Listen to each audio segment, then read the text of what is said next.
Hey guys, want to do a quick video for you today on effective communication. As many of you know, I'm putting out a course, and as you see those little Facebook ads come by with those little annoying pop-ups, and you click on them and then it takes people into a funnel. I'm still working on the name, but I am going to have one of those, but I'm taking the first dry run of it through with some people. I'm actually taking a group of folks that are coaches, maybe real estate agents, people that are out there every day, face to face with clients, getting them from not interested to interest to commitment to having their lives changed, or getting in a home, or having some product or service that you have into their life. And so on the way to my talks, or even a social interaction, I'm actually on my way to a conference right now with my buddy Carlos at WFG. There's like 15,000 people unleashing here.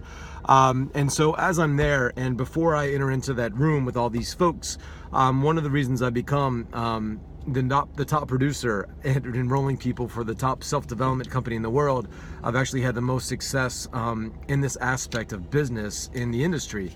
I'm really clear, first of all, about who I am, who these people are. I've got this belief, is what I'm trying to put across. There's a belief that is a feeling of absolute certainty about who I am, what I stand for, about what I can give. So I'm there as a giver, but I'm also certain about my value.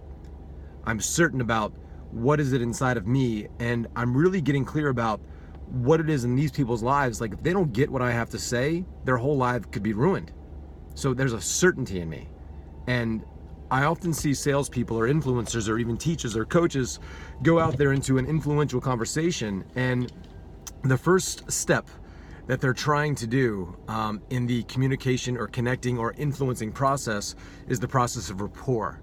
And I often talk about this. Imagine if there's a really beautiful girl, like a supermodel, walking down the street, and I've walked with some of these girls as friends, and they said, this guy's gonna ask me my name, this guy's going to ask me what I do, and just they get asked the same questions over and over again. If you're a successful business person, they see the same pitches all the time. They see the salespeople trying to ask them questions, and they develop this sensory acuity to this what we call this BS meter, people's bullshit, where they're coming at them trying to get something, not to gain, not to give.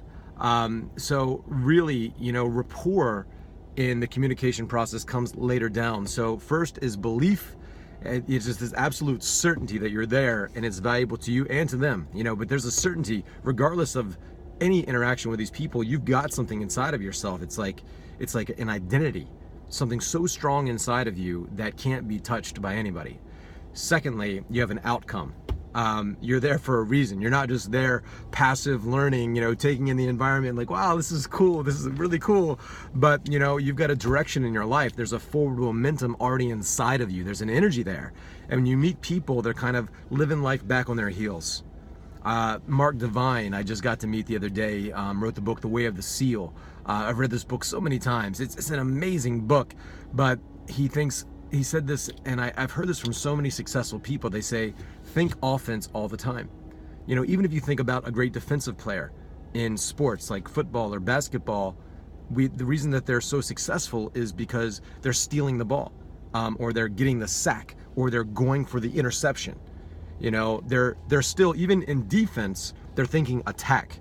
So you don't have to attack your clients, but there's an outcome. There's something there. You're looking for the ball. It's like, give it to me. So you've got an outcome.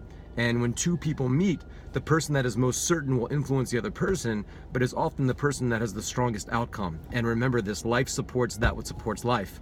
If it's for you, there's some energy. But if it's for your family, your community, humanity, there's a way to build this certainty and this energy where you feel like it's not all for you, and it's not these selfish reasons, but you've really got this sense of expansion into who you are. So you're there with a certain outcome, and what you're doing, it matters. I love the quote from Bono where he said, every time I speak, God is listening and history is recording my words.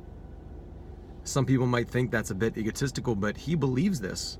Bono, he's the lead singer of U2, if you don't know, and he believes that every time he speaks, God is listening and history is recording his words. He believed that long before he was famous.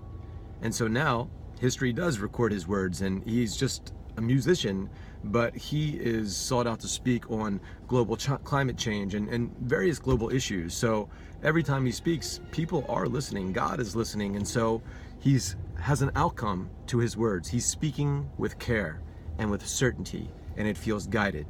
It's not just for him or his family, it's for his community, it's for humanity. And so there's a different kind of life support from what he's saying. And people feel that. People connect with his music. People have connected with him for a very long time. And that's why I say it had to be there before he was ever famous. So it's belief and certainty, like this, owning it, and then it's having an outcome. And then third is something that I see a lot of people don't focus enough attention on, is your physiology. You know, that's your body language. It's the way you move. You know, you've taken care of yourself in the morning, but you're often, you know, it's like you stand as a leader. You stand as somebody that commands attention. There's an energy inside of you that needs to be cultivated. You know, you can call it chi, you can call it energy, you can call a lot of things. And it's not about being all rah-rah and pumped up, because often that can break rapport, that can be over gradient. But also, I believe this, that one of the things I do when I enter into an interaction, I'm vibrating at least 1 degree higher than everybody else in the room, at least 1 degree. So there's something there, and it's not over gradient again, but there's a physiology, there's a certainty. And you think about it, I love this that Tony Robbins says, he says, when I don't know the answer, that's when I know the answer. When I don't know what to do, that's when I know what to do. When you feel that uncertainty inside of yourself with a client, you put yourself on the line consistently, things are gonna show up, but you gotta believe that it's gonna show up, and that only happens when you're an empowered physiology. And then fourth, I wanted to make this video not too long, but fourth is rapport. Rapport comes fourth.